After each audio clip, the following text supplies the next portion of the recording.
Hi viewers, welcome to this new storytelling video session. My name is Walang Abang and today I'm going to tell you the story entitled Moliwi the Francolin and We the Cuckoo. Moliwi the Francolin and We the Cuckoo. Before I get straight into the story, I would like to remind all my viewers out there that we have a long list of folk tales that have been published in books, and these books are already available. So if you are following some of these stories already, you can contact us for your books. Whether you are in the diaspora, whether you are in Africa, whether you are in Cameroon, just contact us, and we'll always find a way to get our books to reach you.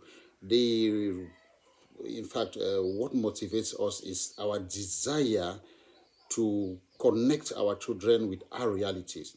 We grew up in a tradition where folk tale storytelling was encouraged, where storytelling was some kind of a part and parcel of us, and it was such a beautiful cultural heritage that I feel a little sad to see it, dying out.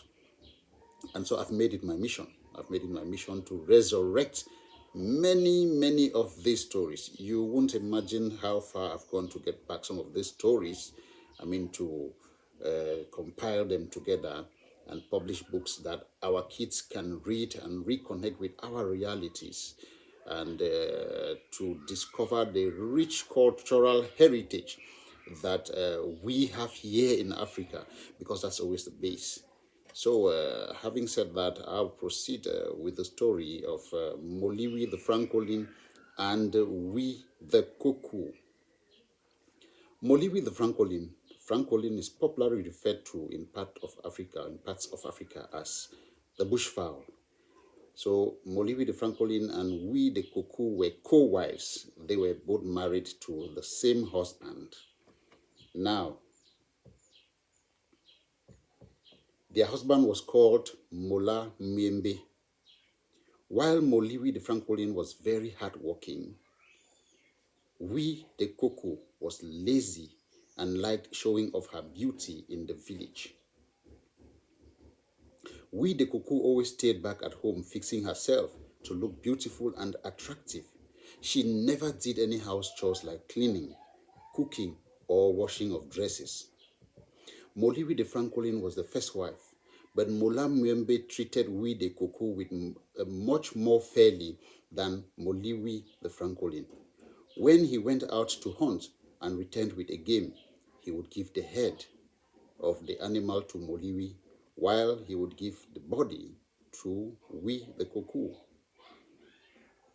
When he bought crayfish from the market, he would select the fine one and give it to the cuckoo, and he would give the dirty part of the crayfish to Moliwi.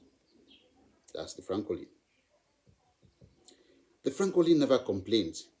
She would take whatever was given her and cook food for her husband and her children. Mola Moembe would mostly eat from the cuckoo's mother's house, for that was where the cuckoo always took food to. Her mother had never taught her to cook. When she took raw food to her mother, she would sometimes bring back cooked food to Mola Moembe. After eating the cuckoo's food, Mola Moembe would tell Moliwi the Francolin that he was too full to eat anything from her. But the Francolin never bothered. She would take the food that she had cooked and she would feed her children with it. The cuckoo's mother was very wicked. She always gave the cuckoo bad advice. She prepared some charm potions, cooked a delicious pot of kwakoko and banga soup, and asked her daughter to invite Mola Moembe to their house to eat. That is when Mola Moembe had not yet married the cuckoo. They were just simple friends, and Mola Moembe was going out, like we say in English, was going out with her. So she cooked food once and asked, that's the mother of the cuckoo, she cooked food once and asked the cuckoo to invite Mola Moembe to the house to come and eat. And this food was a delicious pot of cuckoo and banga soup. The banga soup was rich in smoked fish and meat. The soup glittered with palm oil, and its aroma provoked saliva. Then the cuckoo's mother gave a charm potion to her daughter. She asked her to tell the charm whatever she wanted the charm to do for or to do to Mola Moembe. I want Mola Moembe to fall madly in love with me, marry me, and serve me like a queen, the cuckoo said to the charm before putting it in the food.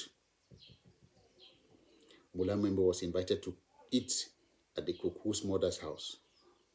Upon her mother's advice, we, the cuckoo, dished Mola Moembe's food with a lot of fish and meat and placed it on the table before Mola Moembe. The food was very delicious. Mola Moembe ate all the food and he was given raffia wine to drink, and he laughed. This is the most delicious food I have ever eaten, Mola Moembe told the cuckoo and her mother, and thanked them for inviting him to eat such a delicious meal. When Mola Moembe had eaten all the food and he went back to his house, the charm started working magic on him. He felt as if he was going to die if he did not see the cuckoo.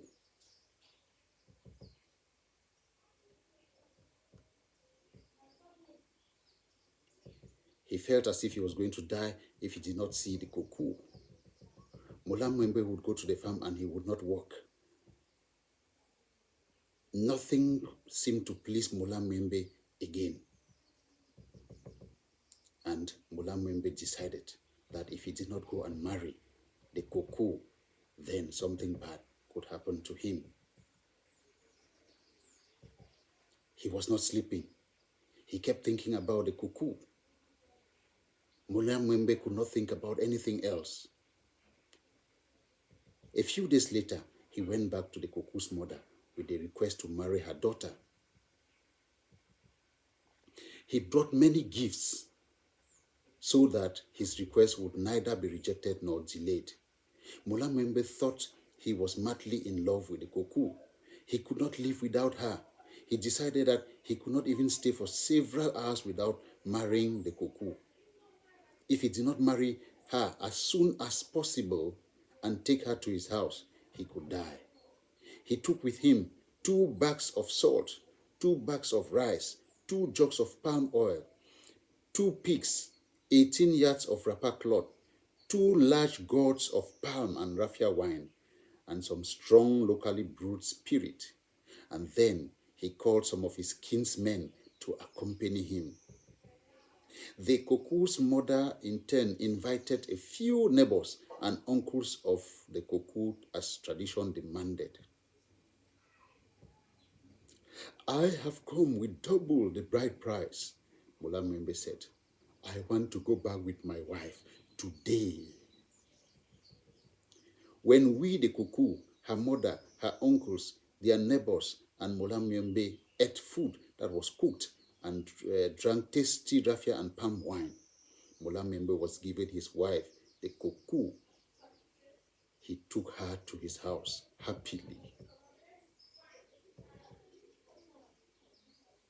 Mola Moembe had not even informed his wife, the Francolin, of his intention to marry a second wife. Whatever was asked as bride price for the marriage according to the customs of the Bakwere people, he had given the cuckoo's family in excess. When he came back home with his new wife, the Francolin was surprised. She knew that Mola Moembe had been having an affair with we, the cuckoo, but was not expecting him to bring her to the house. Or not yet. My husband, you are welcome back, Moliwi, the Francolin, said to Mola Moembe. Mola Moembe looked at her angrily, as if she had done something very wrong. He did not even answer. Is this one of your sisters? She asked Mola Moembe, who still did not answer. Mola Moembe held the Cuckoo's hand, and they both entered the house as if the Francolin was not even talking to him. The Cuckoo looked at the Francolin as if there was death on her body. The Francolin followed them inside and asked the same question again. Mola Moembe, is this one of your sisters that I do not know? Moliwi the Francolin knew we the Cuckoo very well, and was aware that Mola Moembe was having an affair with her. She had also heard a rumor that Mola Moembe had plans to marry the Cuckoo, but Mola Moembe had never told her. I am warning you, Moliwi, Mola Moembe screamed. If someone has sent you to throw sand in my gari, tell them that you have failed. What have I done wrong, my husband? Moliwi the Francolin asked Mola Moembe. I'm asking you a simple question now. What do you mean by one of my sisters? Mola Moembe asked Moliwi the Francolin. This is my lovely second wife, Cuckoo. Tata! Moliwi the Francolin exclaimed. Is that why you are angry with me for no good reason? Before going to bring his new wife, Mola Moembe had been behaving strangely. He had started ignoring Moliwi the Francolin and her children. He was behaving as if he had lost his mind. He was no longer giving them palm oil for their food. He did not provide Moliwi the Francolin fish and meat to cook food. He also came back to the house very late sometimes. He would sleep out sometimes also without telling Moliwi the Francolin where he slept. What is your problem? Mola Moembe would shout at Moliwi the Francolin. Am I the first to marry a second wife in this village? We the Cuckoo was happy with Mola Moembe for shouting at the Francolin. She smiled and made faces at the Francolin, but the Francolin did not care about her attitude. My husband, you should have told me that you wanted to marry a second wife, oh, Moliwi the Francolin insisted. And why should I tell you that I want to marry a second wife? Mola Moembe shouted. Do I need your permission to marry a second wife? Are you my husband now? Are you the one who paid your bride price? Look, woman, I don't want your trouble, oh. This Cuckoo that you see here is my lovely wife. She is my queen, period. And so, we the Cuckoo became the second wife of Mola Moembe and stayed in the same house with Moliwi the Francolin. He treated we the Cuckoo with a lot of favor as opposed to his first wife, the Francolin, and her children. We the Cuckoo was lazy, proud, and arrogant. When it was time to go to the farm and cultivate crops that will feed the family, we the Cuckoo would feign illness. Why does your queen not go out and walk like everybody? Moliwi the Francolin would ask her husband. I came to this house to marry my lovely husband and not to walk like Moliwi the slave, we the Cuckoo would answer back. I was treated as a princess in my mother's house. By the way, I'm not feeling very well. Go and get some medicines for me, my dear husband. We would go to the bamboo bed and lie down, cover herself with a blanket, and start shivering like palm leaves. Mola Moembe, my lovely husband, I'm getting a terrible fever. We the Cuckoo would tell Mola Moembe, please hurry and get me some medicines. Mola Moembe would go out and cut some potent grass like lemongrass to heal the fever. He would come back and boil the grass with water and give the potion to we the Cuckoo to drink. I will drink it later, we the Cuckoo would lie, shaking her body on the bamboo bed. My body is shivering badly. I will drink it later. She would take the potion and hide it under the bed.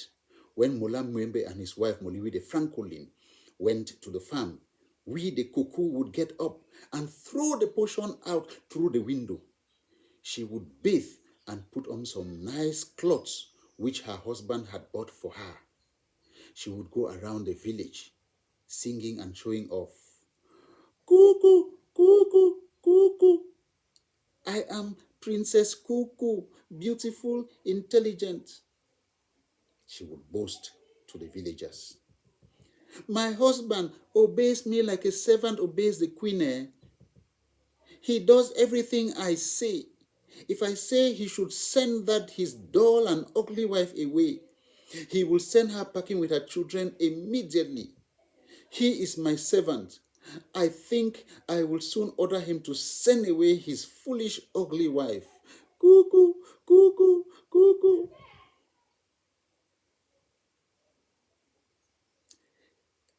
I will end it there for now, dear listeners. I hope you enjoyed this little part of the story, Moliwi the Francolin and we the Cuckoo. Uh, if you are interested in our stories, kindly get to us. Kindly get to me through Facebook, Instagram. The videos are also found on YouTube. Yep.